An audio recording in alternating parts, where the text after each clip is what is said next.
Your Coca-Cola bottler presents Claudia.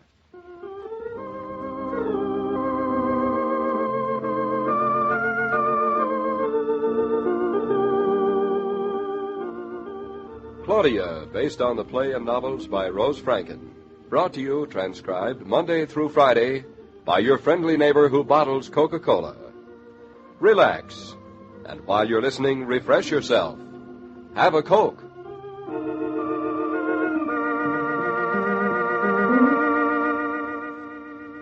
And now, Claudia.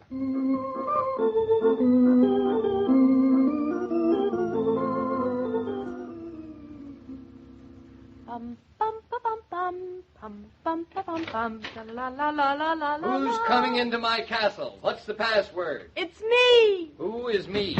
Me. Oh, it's you. Yep, me. And this is the password.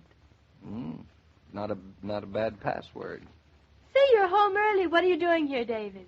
I have been kissing you. I mean, what are you doing besides that here? You would have me do nothing else. David, you love to see me suffer. You came home for a special reason, didn't you? I did not, Mrs. Claudia Sherlock Holmes. You sure you didn't? I was all through at the office, so I came home. No better reason than that. Any objections? Didn't we hear anything from Mr. Tucker? Not a word. You're sure? Quite sure. Oh.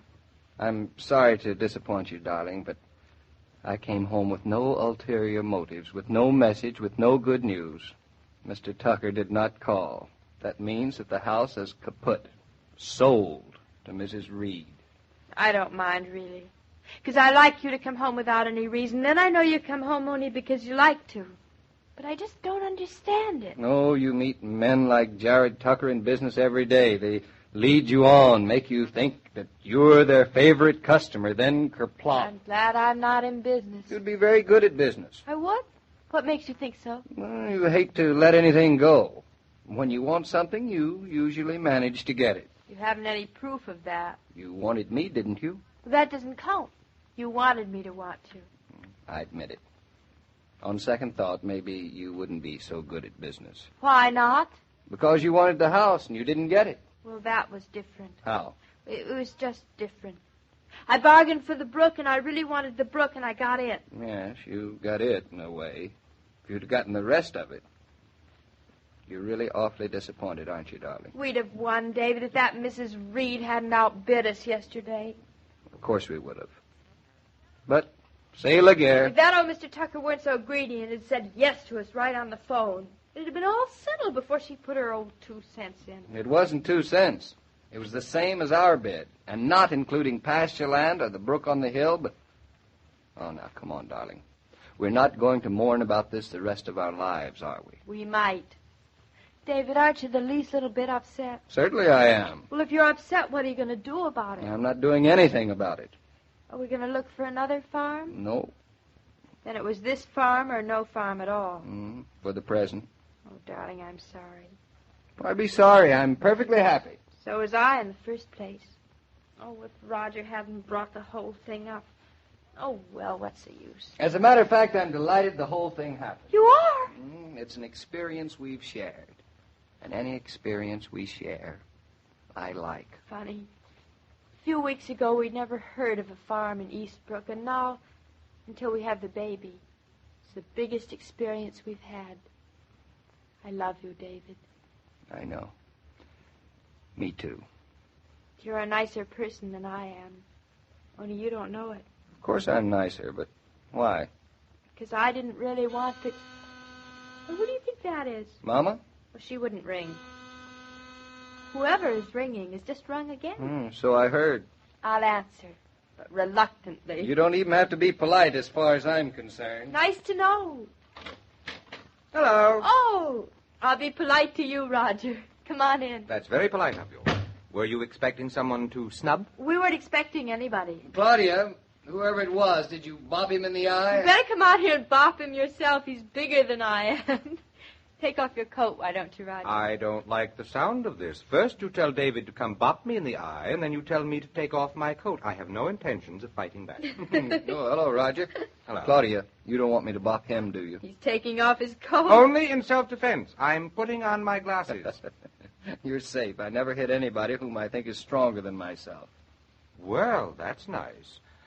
I'll certainly put my glasses on in that case. Come on in, Roger. We were only talking. Only talking. Why, my dear, talking is the greatest art, the greatest pleasure, and the greatest wonder between husband and wife. What do you suppose we were talking about? Now, let me see. You should be able to guess. I don't have to guess. I know. What? Me. In a way, indirectly, a couple of times removed. You were talking about the house in Eastbrook. Brilliant, isn't he, David? I'm training him. Thank you. Well, what's the latest news? No news, and I've forgotten the whole thing. I haven't. I'm furious. You've got a fighter in the family, David. I think the acrid smoke of the muskets is tickling Claudia's nose. What muskets, David? Roger means that you're not going to give up the house so easily. Oh, I've given it up. What else can I do? I suppose it's all for the best. So David's convinced me. But I want you to know one thing. I'm not as fickle as you two are. When I want something, even if I don't get it, I still want it. Good boy. I'll use any means I can to console myself. I've been inflicting them on Claudia. But I'd give my right hand for that place. I wouldn't be so hasty, David, in committing your trusty right. Now, are you going to bop me when I take my glasses off? My right hand is perfectly safe, and so is your eye. Think so? David, give me your right hand. Honestly, nobody's making sense around here today. It's all so very clear. Don't you understand what I'm trying to tell you? You swore by your right hand. You mean he called? He did. Tucker called? Yes. It was a few minutes after you left the office. I was just putting on Well, my hat. what did he say? I don't want to hear. You want to hear this?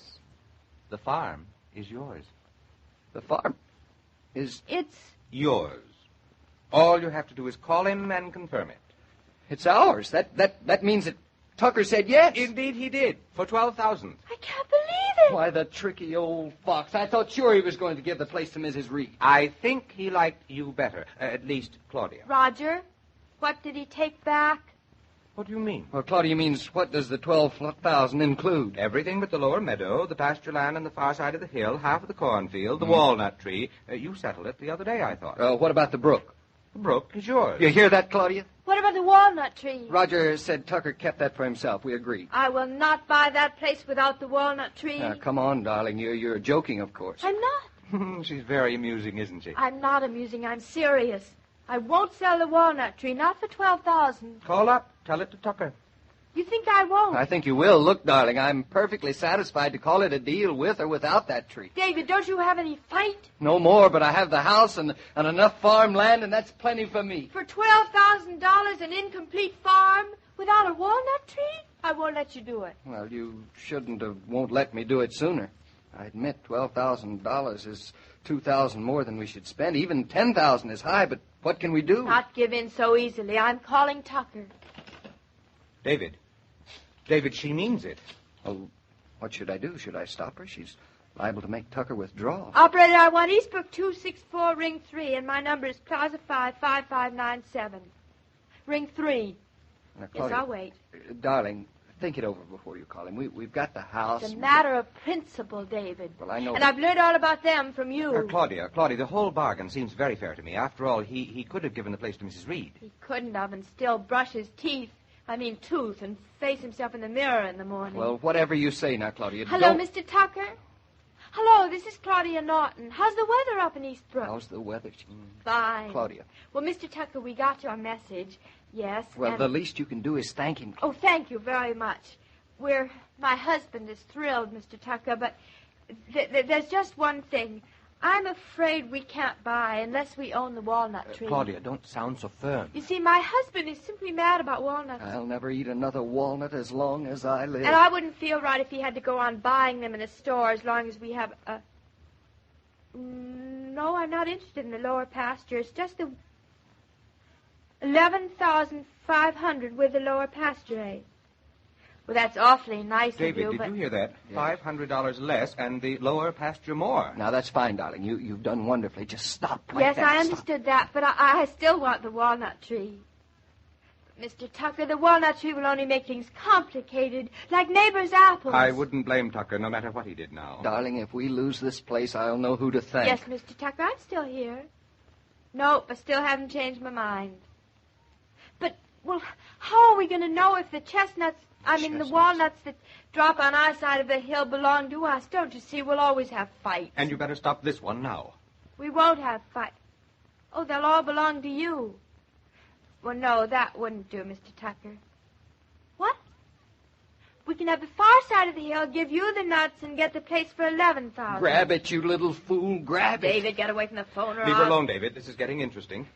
Everything plus the pasture and the far side of the hill and $1,000 less. She's out yanking a Yankee. It's marvelous. It's very nice of you, but what about the walnut tree? Oh, you're pleased I appreciate the tree. Well, I'm glad you are, Mr. Tucker, because I appreciate it so much that now I'm not going to give it up. Roger, please mop my forehead. I'm too weak. Have you no faith, man? None at all. No. I don't want a piece of land across the road. No. Two No, immovable not that objects either. with one irresistible force. No, the walnut. What's that?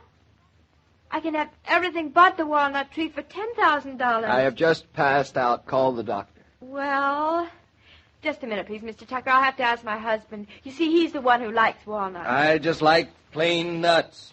David, what do you think? Should I take it for $10,000? Roger, you tell her. Take it, Claudia. By all means, grab it. Well, if you think I should. I love you, darling. I worship the ground you walk on, but if you don't, I'll... David, there is nothing to get excited about. Mr. Tucker is perfectly willing. Mr. Tucker? Yes, Mr. Naughton thinks it's all right with him. $10,000. Yes. Mm-hmm. What? The original what? Tract. The original tract, David. Thank you. We'll be up tomorrow. Oh, Mr. Tucker, now, about the walnut tree, He hung up. Claudia, congratulations. My dear, you were marvelous. I was?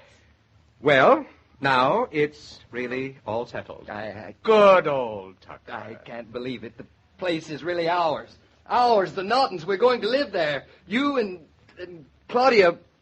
Claudia, what's the matter? David, the house. I bought it. And all I wanted was the walnut tree.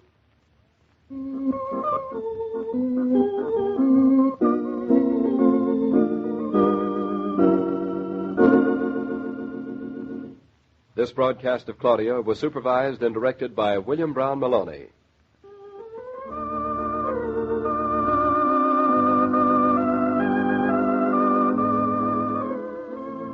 Even a humdrum gathering takes on a festive air the minute that tray of ice-cold Coke turns up. Here's the gala touch, the friendly touch. Here's the pause that refreshes both hostess and guest, for it's refreshment in the twinkling of an eye. It's as simple as reaching for a bottle and an opener, yet it does worlds to liven up a party. Is there plenty of Coca-Cola frosting in your refrigerator? If not, order a case today.